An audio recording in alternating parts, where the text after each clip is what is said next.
Hey there guys, I wanted to make a follow-up video to the Rustoleum paint job video and give you a few pointers on exactly what we did. My family's on vacation out here and I scored a really good sunburn, so everybody's inside watching a video, they're cooling off, and I figured I'd come out here and shoot this video and get it uploaded. Specifically, I want to talk about materials. Like I said in the video, you could probably do this with just the paint and the rollers if you didn't care about hitting window gaskets and you just wanted to scrape it off the glass and whatever else with a razor blade later. Just go with the roller and go with the straight Rustoleum. But here's a couple tips you're going to want to know. The biggest thing I wanted to address is that I keep seeing people comment wherever I post this video that they've had bad experiences with Rustoleum paint flaking off or being temperature sensitive or something like that.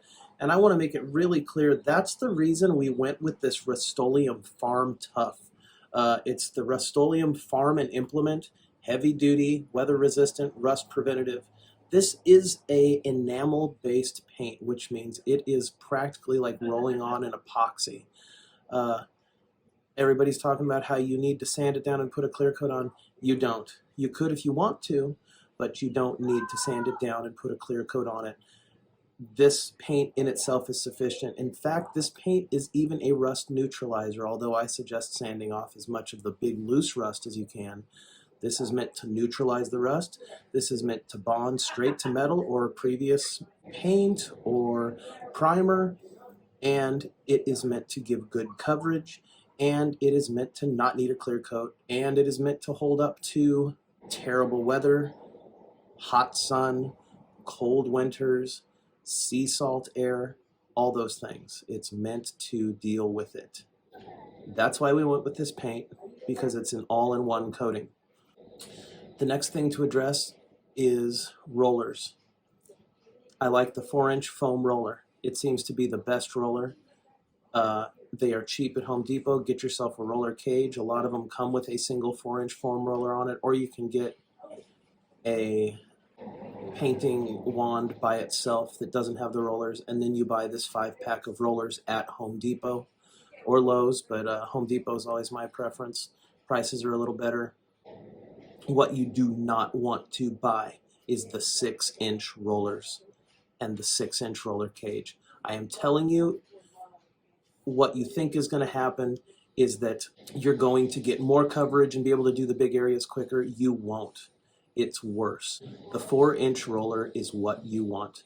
It is the easiest to roll on. It is the easiest to load up with paint and get a nice thick coat of paint onto whatever you're painting, and then roll out the top bubbles and just basically clean up the coat. When you watch the video, I give a lot of these tips, but honestly, go with the 4-inch roller. Don't think you're saving time with the 6. It takes longer to paint with the 6-inch roller, and don't even try to get into the 10 and 12-inch big rollers. There's too many little contours and cracks and nooks and crannies in the car to do those big rollers. Do the 4-inch roller. It's the best. As you'll see in my video, we had an old clear bra flaking off of the hood. We tried to get it off with a heat gun, and I mean, maybe it'll work. The heat gun worked great for badges. But honestly, just do what you can to get as much as you can off however you want. Maybe use the metal scraper. You're going to need the metal scraper. Painter tools, 3-in-1, 5-in-1, 13-in-1, whatever you want. Buy a nice one, buy a cheap one. Just get a metal scraper. Don't waste your time with a plastic scraper. I liked this stripper. I'm not even going to try to say the brand name, but I've watched a lot of videos about what's left. They don't make the good old style aircraft paint stripper anymore because people made meth out of it. So you're stuck with what's left on the market, and this turned out to be the best one. As you can look at in my video, it does a pretty good job. You got to do a couple applications, whatever. Get yourself a nice, cheap throwaway chip brush with fibers on it. Don't use the foam brushes.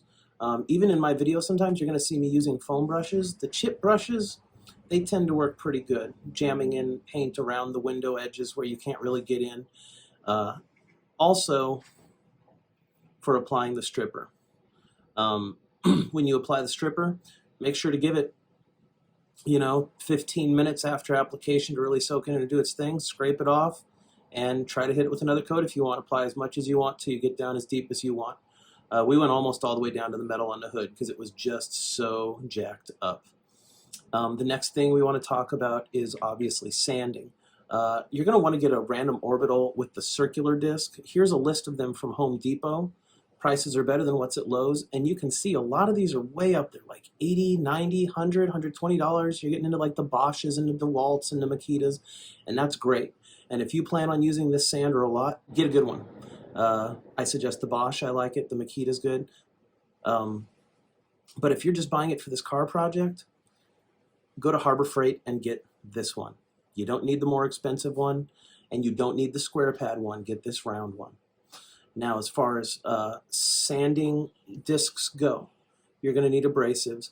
You need something aggressive to get off the large chunks. If you got really flaky paint like we did in this thing, you're going to want to just chew it up down to the edges because anything's better than nothing by the time you get this done. So you're going to use an 80 grit. It's very aggressive. It will take down very quickly.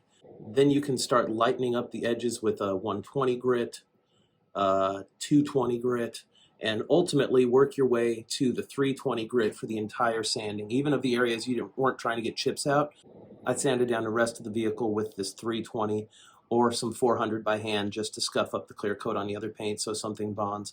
Guys, this Farm Tough tractor paint bonds to anything as long as you scuff it up. So again, it's not just regular Rustoleum. This is the biggest, baddest, nastiest Rustoleum. Doesn't need a clear coat. You could do a clear coat. Doesn't need it. I can't say it enough. All you got to do is sand and roll. After you finish sanding the vehicle, you're going to want to wipe the whole vehicle down with tack cloth. With the tack cloth, it's going to grab a bunch of the weird dust and stuff, and basically wipe as much as you can until you're smearing, and then go snap it off. And then keep using it. You can just keep snapping the dust out of it. But ultimately, that's going to grab up a lot of that dust. Then you need to get yourself some shop towels. And you need to go ahead and get yourself some rubbing alcohol from Walmart or Walgreens or wherever. And wipe the whole vehicle down and get all that final dust off of it. The last thing I suggest to you is acetone. Get the acetone, wear plastic gloves. Protect your hands. Don't get yourself sick by absorbing a bunch of weird chemicals. Take the acetone and wipe down as much of the vehicle as you can. Do not wipe down the plastic parts with the acetone because you run the risk of bubbling up that plastic. Don't wipe the plastic parts with acetone, but wipe down the metal body parts with acetone by all means. Also, you're going to use acetone to clean any of the glass after you've finished the paint job that may have had any of this enamel get down on it. That or a razor blade, whatever. But the acetone cleans up glass real good, especially if the paint's still a little wet. The only other thing you need to know before you paint is the mixture. I covered in the video. This paint says to mix it 5% or 1 to 19. And I think that's way too thin. The mineral spirits makes it so thin you don't get very thick coverage, and you're going to end up having to do 4 or 5 coats.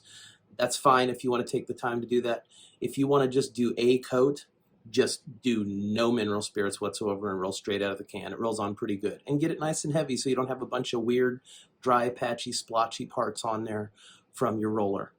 Otherwise, what we did was mixed it about 1 to 65. I mean, just very little. 1.5% mineral spirits. And it just loosened it up a little bit and made it roll a little easier. But honestly, we could have done just fine without it, I think. This paint self-levels, so it comes out less orange peely than some of the other Rustoleums. So don't go too heavy on that mineral spirits, honestly. What the can recommends is way too much. That might be great if you, say, have a Ford Blue tractor and you're trying to roll Ford Blue straight over it, and you've already got a good base coat of the exact same color. That's cool. But if you're trying to cover this thing up, go a little thick. Now, let's say you have a black car and you're going to roll black on it. That's a different story. But when you're doing something like we did where we changed the color, I want thicker coverage or else it's going to be a lot of coats. And honestly, you can do a lot of coats. It may even be the right way to do it, but we didn't find it necessary. That's about it. At that point, I'm going to say have fun rolling. Enjoy it. It's a fun project. You can totally do this. Buy the Farm Tough Rustoleum. If the place you're looking for Rustoleum doesn't have the Farm Tough in stock, go somewhere else. It seems like this is stocked at Tractor Supply. What I've also noticed at Tractor Supply is there's other tractor paints available, but the problem is with those other tractor points, some of them require you to add hardeners and other chemicals to them to get them right. So I'm not totally familiar with them, but I know that they're oil-based as opposed to epoxy-based. And I've heard stories about people that roll on those oil-based tractor paints and they didn't add the hardener, and then they have a car that is super sticky and they can't do anything about it without chemically stripping the entire vehicle down, and that is a nightmare. So again, Farm Tough Rustoleum with the tractor on the cover. That's the way to go. You can use the other Rustoleums. It seems to work, like the heavy duty or the high impact or whatever. That seems pretty good. I think that's epoxy based, and I think you can get away with that, especially if you just got a car you're doing flat black, or just a black car you're doing black, or a white car you're doing right. That might be fine, but I think you may end up having to put a clear coat on it. You shouldn't if it's epoxy based. But I know this Farm Tough stuff, if you're just looking for something that is Farm Tough, that isn't going to start chipping, that you just can be done with because you don't care and you just want your car to be the same color again, and it's an old beater you don't want to put a bunch of money into, use the Farm Tough. I can't suggest it enough. Anyway, that's everything I've got for you guys, and I hope that helps. I wanted to clarify things. Over here, I'm going to add a link to the long version of the paint video, and down here, as soon as I get it edited up, I'm going to put out a short version of it as well for people that don't want to watch the full 45-minute video. I'll put one together that's 10 to 12 minutes. So either way, thanks for watching. Please like the video if it helped. Please go ahead and subscribe to the channel. That'd be awesome. I'm going to be putting out a lot of videos on subjects like this just to help you out, life hacks, do-it-yourself, things like that.